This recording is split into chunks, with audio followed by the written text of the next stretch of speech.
we as the owners, the directors of the organization, the department, whatever it is, we have to be willing to change our schedule to meet the needs of our staff. Yes, so there to we speak. go. That's the And way to look at it. that's all I'm really doing, right? Mhm, And I don't mhm. have a staff per se, but I got kids, so that's the staff. Welcome to the Business of Parenting podcast. Tune in as we discuss the principles of successful parenting as a business professional. Here's your host, Jason Harris. Hey, what's going on, Podcast Nation? It is Jason Harris here, and thank you for joining me in another episode of BOP, the Business of Parenting podcast, where I get to talk about anything and everything I want to talk about when it comes to parenting, and if you don't like it, you can turn it off. I have the one, the only, the oh-so-famous Mr. Ian Coburn with me. Ian, what's up? How you doing, man? Hey, how are you doing? Great to Good, see man. you doing this new venture. This is awesome. It's going to be fun. It's been a while since we jammed, and, I remember when we talked last, you have some fun, exciting, and challenging family structures, and so I thought it'd be really cool to kind of bring you on and talk about some stuff. So that'd be kind of a great way, I think, to kind of kick off today's podcast. Is tell us a little bit about yourself and your business, and then of course a bit about your family and how the family's structured, and then we got some great topics, and we'll jump right into them. So Sure. My business is great right now. I do a lot of online learning. I'm creating a lot of online learning for people, and a lot of sales consulting and sales training. So that's going quite well. Actually, a lot of my customers right now, it's really interesting, have me on retainer. nice. And so a fair amount of them pay me a monthly stipend, and most of them haven't done anything with me. I mean, I'm on a call with them every now and then, but they haven't done anything with me. Some for 12 or 18 months. So I just sit here and collect money. So it's a nice setup. And then with COVID coming in particular, that helps really drive a lot of e-learning to the next level, because places that were hesitant were like, well, we have no other way to do anything except through e-learning and do training and things. So yeah, it's been going well. And I guess maybe I don't want to put a positive spin on COVID like that, but more of a, listen, it's not trying to put a positive spin on COVID as much as it's saying that there's always a way. You just have to find it, right? So adapt, or you're in trouble, right? So I mean, that's definitely a great lesson for parenting, as it is, isn't it? It's like, just adapt or you're going to be in trouble, right? So we had to with the kids. I mean, one of the first things I did was schedule stuff for them, because when COVID came, suddenly they're out of school, they're all here. Our situation with our kids. So right now our kids are 7, 5, and 2. Mm-hmm. So when COVID came, they were 5, 3. I got to do math here. It is tricky. 5, 3, and a baby, like 6 months. Yeah. So we were just like, all of a sudden we have a 5-year-old and 3-year-old home. Both my wife and I work full time. We both work from home.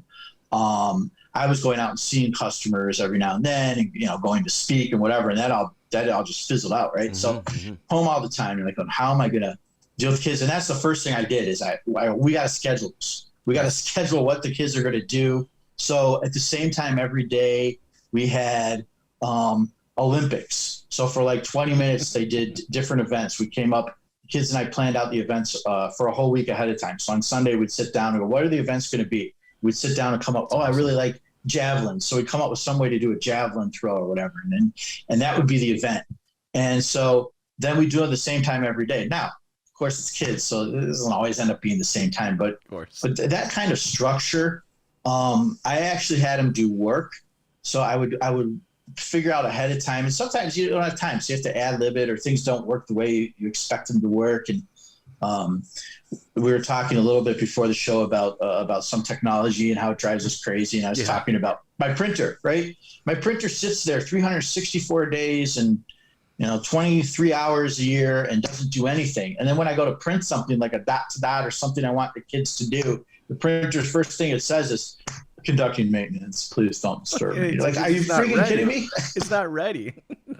In a lot of cases, our kids are like printers. I'm going to say that, right? Like, it's like all of a sudden we just expect them to work. It's like, well, we're just going to go to that restaurant and we're just going to sit down quietly and eat. So I just need you to work. We haven't done it for a long time, But when we go to do it, and you know how it is, man. It doesn't always work out that way. You're going to restaurants? Good for you. We stopped that. We had to give up on that. No, that's a great point because it happens so often with your kids where you're like, I can't believe that when school started up again, or bedtime, right? Bedtime's a great example. You go to bed every night, and yet you're not. There's always an argument. How are you not ready to go to bed? How are you not? We do this every night. Every night, we have a kid. One of our kids, our 5-year-old, is he's got. We suspect ADD. He's actually in speech therapy. Even the speech therapist has said, have you ever had it tested? I was thinking about it, but he's the only person I've ever met in my entire life that while he's putting his socks on, he can actually lose a sock while he's putting them on. So every day for him, it's just, you're just like, come on, we got to go. And he's always shocked. I didn't get enough playtime. I have to go to school today. And you're like, oh my gosh, and you just gotta, you can schedule the hell out of it and have it all laid out, but you still have to be willing to go, okay. You gotta let them be kids, right? But I love the fact that you're bringing this up because I think for parents, this is probably one of the most difficult things to balance, right? Is the balance between structure and just allowing them to be kids and encouraging creative play. It's like, one hand, it's like, I think society normally almost tells us we need to treat them like, little adults, and, and we need to structure their lives in that way. And then, then I think there's probably the other hand out there that's like, no, they need to be kids. They need to be free to explore, and you need to encourage creative play. And it's like, okay, but then there's no structure. So it's like, how do you balance these two out, right? Like, I'm not big on experts. I mean, a quick background. You may recall that years ago, I wrote a dating book about reliving my experiences with women as a touring comedian, right? I remember you saying this, yes. I did that. Yeah, it's called God is Woman, Dating Disasters. And so it came out like 2007. But the point is that, I wasn't an expert, right? I was just this guy sharing my stories. I ended up becoming an expert for Lifetime TV's website and answering women's questions. It became like a dating Bible. It was really interesting to see what happened with it. But the point is that there were all these PhDs and all these other experts competing for that Lifetime job, and I got it. And and they wanted a man and a woman, and the woman who got it was not a PhD either.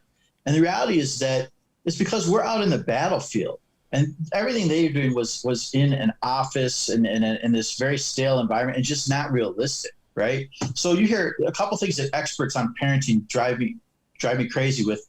First and foremost is the whole, well, make sure you have enough time for your partner. Make sure you're expressing love with your partner. You're doing all this. And they seem to miss the whole thing that when you're taking care of your kids, you are doing that. The kids are your love, right? You've taken your love, you've turned it into something physical that you're now unleashing on the world to wreak havoc. And taking care of it is, you can't lose sight of that. It's kind of like the experts go, well, you have your kids and you have your spouse or your partner, or whoever it is, and you have to manage it all. And you go, no, they mingle. They co-mingle. This is part of this. And then the other thing is we seem to get it in our head that the schedule is for the kids. The scheduling is never for the kids. It's for us. It's for our sanity. And the people think, well, we're going to teach our kids how to schedule. No, you're not. Because as soon as you stop the schedule, if you go, we're going to schedule them for 4 months straight. They're going to do this rigidly 4 months straight. As soon as you stop, 90% chances the kids are going to completely stop and do whatever. They haven't learned. They're not going to learn at my kids' ages anyway, 7, 5, and 2. Now, there's one caveat for that. Our oldest kid is high-level autistic, high-level functioning autistic. So they used to call it Asperger's until somebody said, maybe we shouldn't name this after a Nazi. I don't know. Maybe that's not a good idea. No. Hitler coat. I mean, yeah, maybe not a good idea. So they said we're going to call it high-level autism. So Elon Musk, for example, supposedly falls into that category. And so for him, he will follow a schedule. He'll remind you of the schedule. He likes scheduling, but it's the opposite for him. You have to let him know if for some reason you're going to change anything. He's got to know in advance. And that can make it tricky because things happen in our lives where, for example, my mom a couple months ago broke her ankle. And suddenly I have to drive out to Ohio. I live in the Chicago area, so I have to drive out to Ohio. It's about 4.5 hour drive. I'm going to be gone for a couple of days, dealing with this, helping out, and then I'm going to go back and forth a little bit. She's got to have surgery, all this stuff. Oh my goodness. Once we were able to set up the calendar, so to speak, and the schedule for him, he was fine. But that first moment when I'm not taking you to school this morning because I have to drive to Ohio, he's bawling. Change, man. That's a monster change. And, it's funny. It's funny. We look at kids, with or without, special needs, and we almost kind of expect them just to embrace, change like that. But when us as adults in our business life, we don't embrace change like that. We'll do the same damn thing. All right. We're going to pout, scream, and cry about it, because it's just like, we just don't want to do that. And I find it's like, but that's a great strategy, how you kind of, tactically kind of move into, what a schedule is. And schedule, I think really and I agree with you, right? I think schedule is more about routine, and but it's tough. It's tough. We have to balance out this place where we can let kids be creative, but then at the same time, maintain that routine. And then for your oldest, he needs that routine. That's his happy place, as long as he knows what's coming, right? But it's setting. I think what it is I think as parents we don't necessarily do a great job, and we don't do this in business a great job either of letting people know what is to come and prepare. There's not this preparation. It's like we treat it like a light switch. Like one day we're doing this and they're off. We're gonna do this now, right? And nobody embraces that well, don't you find? Well, we talk about that. It's interesting because we talked about that with when I was on your sales and consulting podcast, and we talked about it with again the other book, Customers Never Right. Set the expectation, and so many times we don't do that in business, right? We don't. No. We've made a change. We have this product right now. You see it a lot with supply chain. Well, this product is going to be late, and we know it, but we don't take the time to alert the customer. How do you not do that? It's amazing how often you see it. I'm always say set the expectation with your customers, with the team you manage, with your manager. Set those and we don't do it. It's the same thing with your kids. You've got to set the expectation. If it changes, okay, and that's going to happen sometime. But you got to set it as much as possible. And a great example, and set it like a kid. Think from like a kid's perspective. I found this to be helpful. Right? We all forget. We think we remember, but we forget what it's like to be a kid. You say like 1 minute, I'll be there in a minute. Well, a minute to a kid is like 3 hours. I mean, it takes forever. And so we've actually scheduled in, for example, we schedule in the fun, so to speak. So schedule the fun. And maybe that doesn't sound fun. Well, that's not fun if you schedule the fun. We're not saying you can't do fun things outside of it, but by scheduling it helps them. So, for example, once a year I do a Lego week. We started this back in like 2019 because July was just a very boring month that year and tends to be. And so we're like, you know what, let's do something different. And so I came up with this Lego week thing. And so they get at the beginning of the week, the first day, and they play with Legos all the time, but this is just a special week where we focus on Legos a lot. And they get a general set for all the kids. So a big set that has all the, 1,000 pieces, whatever, it just has all the generic blocks. And then a couple of days later, they get another set. Now it's individualized. They each get their own set, and it's a set that is, something they're really interested in and tends to be the bigger set so that they have the week to continue putting it together. And then they get 1 or 2 more sets as the week goes on that are smaller. And so it's something they look forward to every year. Mm-hmm. They ask about it every now and then. We do a movie night. Every Thursday night is movie night. It's Thursday's the only day. We're very fortunate. My mother-in-law comes over and watches the kids at like 12:30 most days of the week, but not on Thursdays. And so on Thursdays we do movie night and we eat pizza. So it's always pizza. Each kid gets their own individualized pizza. That's another thing. That's awesome. You got to try things out. Yeah. So many times we used to go, we all have one pizza, and the kids wouldn't eat the pizza. We were the only kids in the world who would not eat pizza. I'm like, are you kidding me? And then we tried out different things and we went, oh my gosh, they eat tons of pizza. If you get their own little individual pizza, then they're fine. We just get them a little frozen individual pizza and they just gobble it up. We have to have a couple on spare because a lot of times they'll want a little bit more.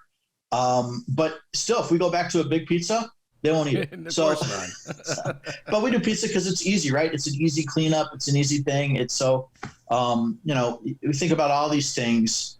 And that's why we do movie night on that night. And again, if we change it for some reason, maybe Grammy can't come on Wednesday for some reason, but she can come Thursday. We've got to let, our 5-year-old, whatever, I don't care. It's fine.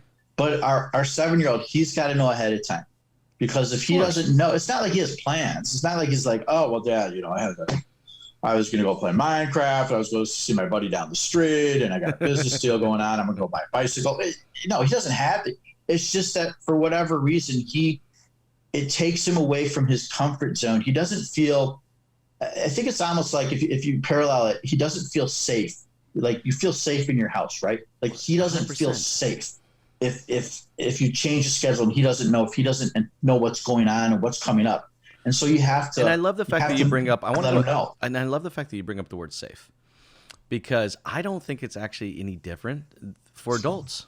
To be honest with you, I really don't think it is. It's like, those changes. I need to feel safe, with what's coming ahead of us. I'm curious, because I want to go a little bit further down that rabbit hole, because being a parent is tough. Being a parent with a kid with special needs is it's next level. So I got nothing. It's a difficult.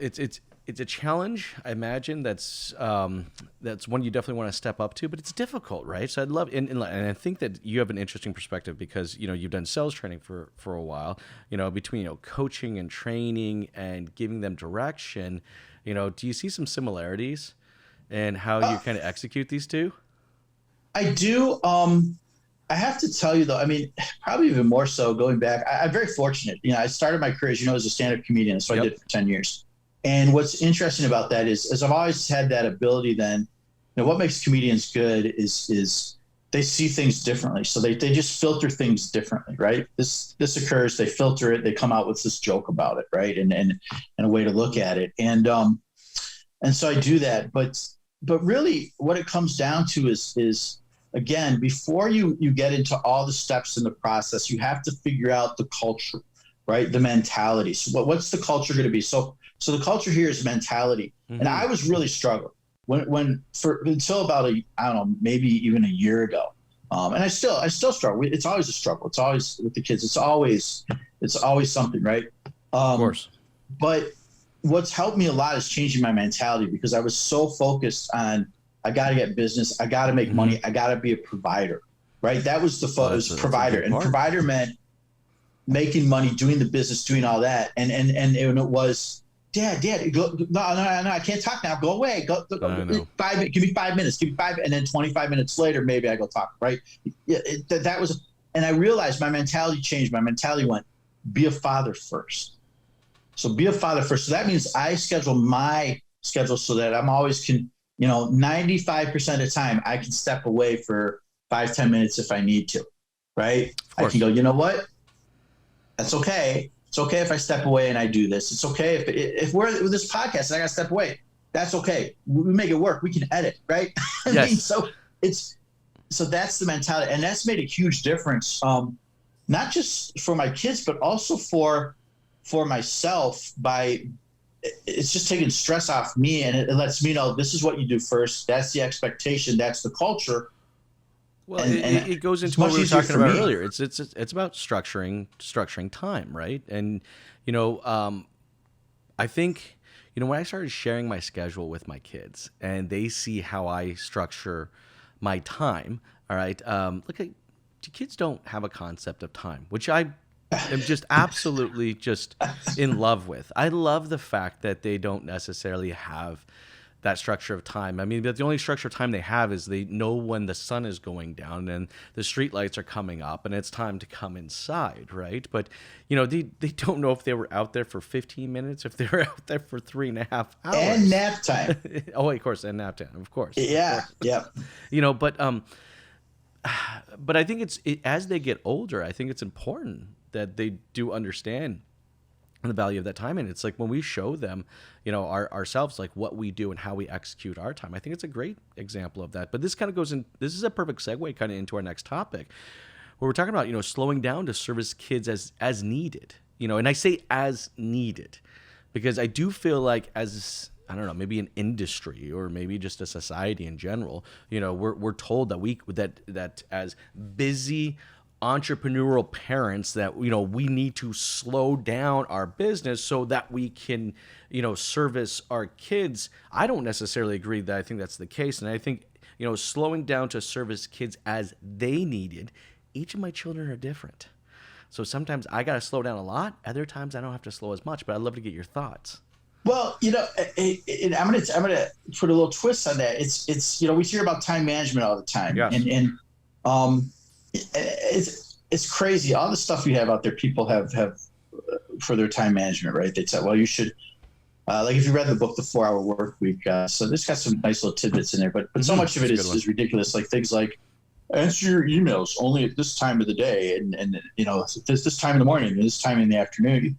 Yeah, good luck. You're going to lose tons of business if you do that, because 16 other people have emailed that customer, or especially for guys like you and me that are trying to win the business a lot of times, right? You waited, they've already signed with somebody. I mean, you can't, and if you're at a regular job and you tell your boss, hey, listen, I don't respond to emails from anyone in the company till after 4 every day. Good luck. You're going to be looking for a new job, right? So it's really what it comes down to. I always say time management is, I don't know what's important and valuable to you. What I can tell you is that schedule your time management, high value and low value. High value is activity that generates revenue. Low value is activity that doesn't. It doesn't mean it's less important.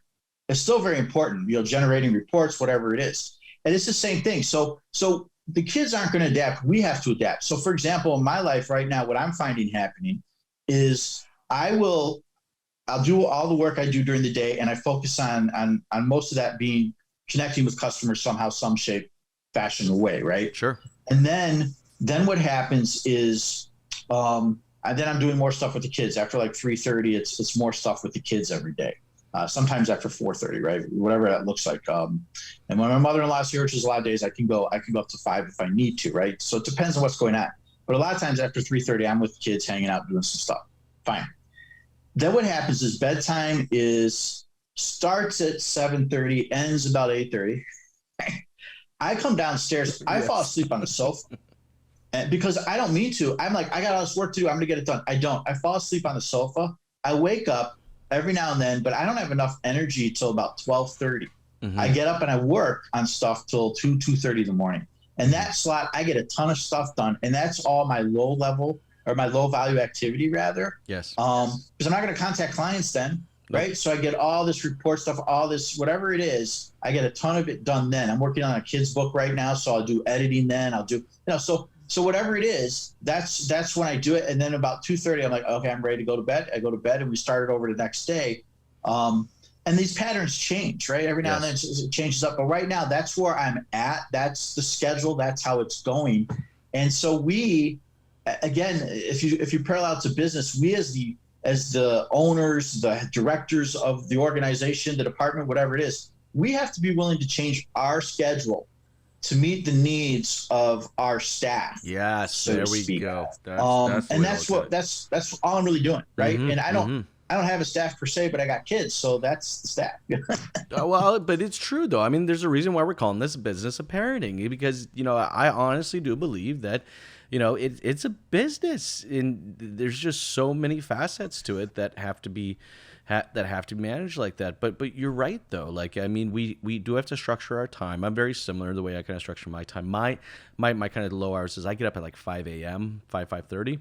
Right. Okay. And so I'll get those like 2.5 hours before nobody wakes up. And so it's the same with me. You're doing it at 12:30, but it's the same thing, right? We have to have those couple hours to just get all those like little boom, boom, boom, boom, boom, boom, little things, right? Getting all those little things done, right? I structure playtime similar to the way that you do as well. Like, I have to be intentional with my time, so I will structure playtime. It is great. I love doing it with my phone. I truly do, because I can actually schedule it in the phone, and then do not disturb kicks in. So I get no text. Nice. See, there's the hack for me, right? Yeah. And I imagine you would be exactly the same, right? Like, so no calls, no text messages, no notifications during the 6 to 8 o'clock hour where it's kid time for me. So that's great. But then to your point though, like, we do need to be able to pivot where our business needs us, or if our clients, our kids need us. It's like I posted that thing on social recently where my daughter, she's 11, she has access to my calendar. So she went in and she scheduled Stranger Things marathon for us. Nice. This Friday between 4 and 7 o'clock. She even put in the notes that we're ordering Vito's pizza, thin crust pepperoni with the wings, right? Like she's like, but she was just like, I love the fact because, as a client, what she's doing is she's telling me, I need this from you. I need this little more extra time, this particular, just because for me to feel connected, this is what I need. And I think that's what it is. I think when we're talking about this topic of slowing down to service our kids' needs, is that we need to find, now look, I found a weird one. Okay, I'm not going to lie, it sounds weird that I give my kids access to my calendar and I let them schedule. I think it's great. I want to do it, but my kids aren't old enough for that. No, yeah, exactly. Yeah. But it's a perfect example. At your age, your kids' age, so you have to be really aware.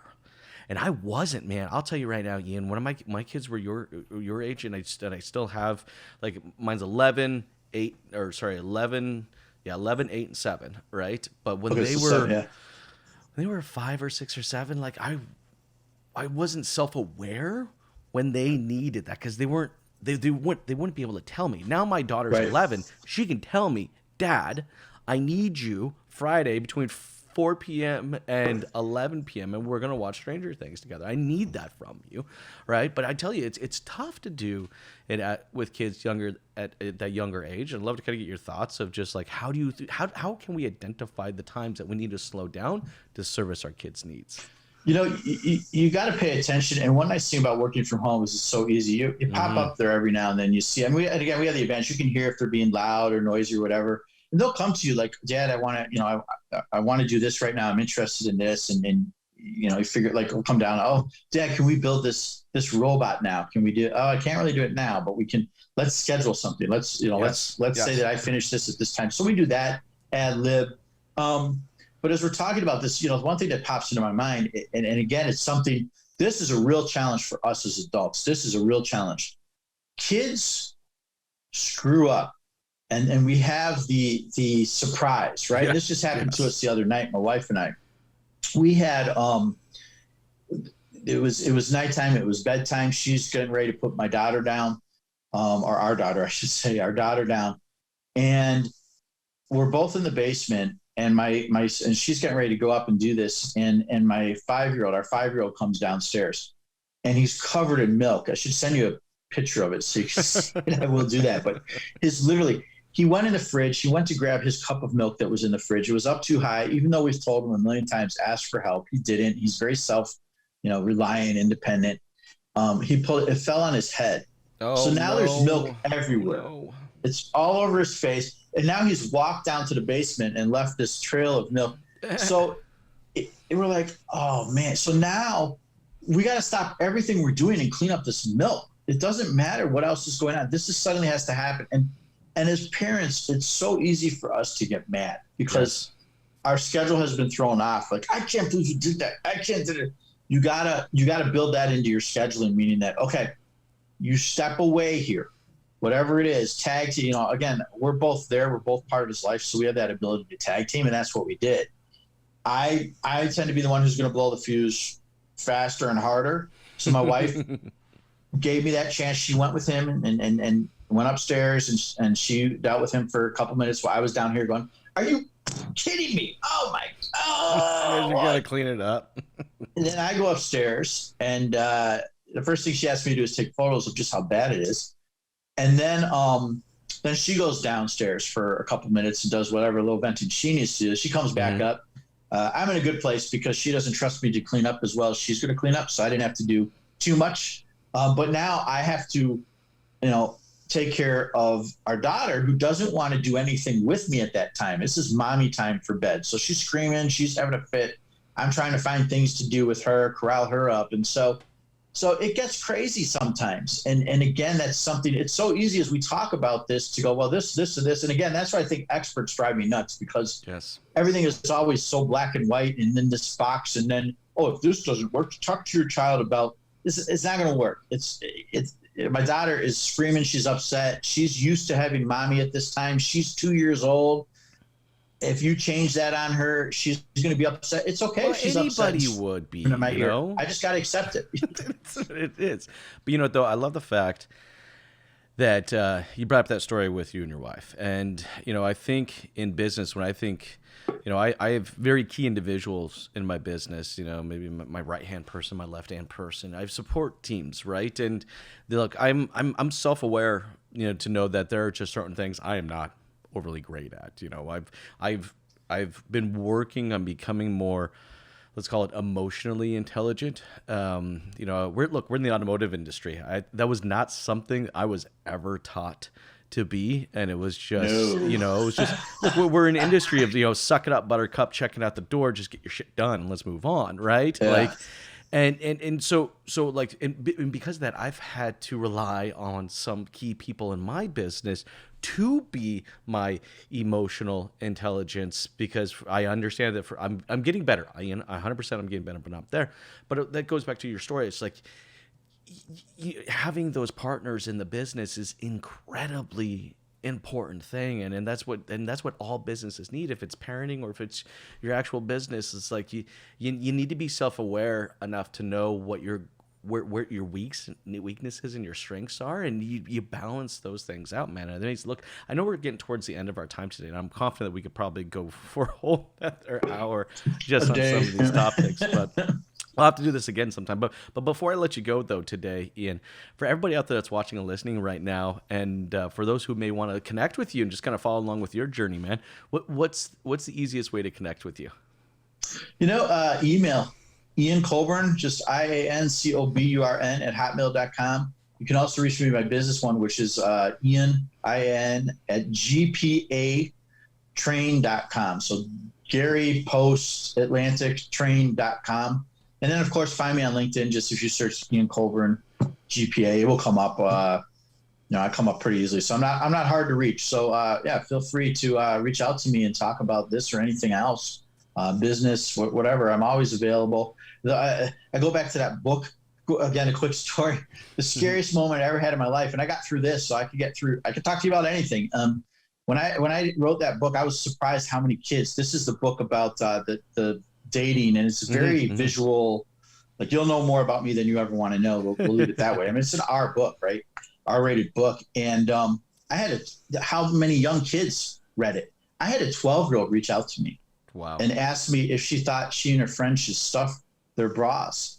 And I'm like, am I on one of these catch a predator things, or is this? So it all worked out. At the end of the day, I told her, she's like, my mom said, just be yourself. And I told her, my advice was, well, listen, I don't own Kleenex, first of all, so I don't care. So, if I ever own Kleenex, I might have a different answer. But really, what my advice is what I've learned is that the sooner you learn to deal with who you are and what you have, the better off you are. So if you get older and you don't need to stuff anymore, great. That's what you want to be, that's fine. But if you stuff now and you never get to a place where you don't need to stuff, you're not going to know how to deal with it. And so I said the same thing as her mom, be yourself. She came back with, oh, that's great. See, so much better advice than my mom. I said the same thing. It's just that, again, when we're dealing with kids, we have to think from the kid's side and frame it differently. So that's another good example of framing it differently, thinking about 100%. The kid, thinking about the customer, what they need. You got to put yourself in their shoes, man. You can reach out to me about anything, but that was the craziest. I was like, oh my God. Hey, Ian, man, thank you so much for taking the time to jam with me today. This has been a lot of fun. You have yourself an amazing day. Thank you. You too, man. Thanks for tuning in to the Business of Parenting podcast with your host, Jason Harris. Don't want to miss new content? Be sure to check out the full podcast library at strategywithjason.com to stay in the know. Remember to like, comment, and subscribe. Happy podcasting.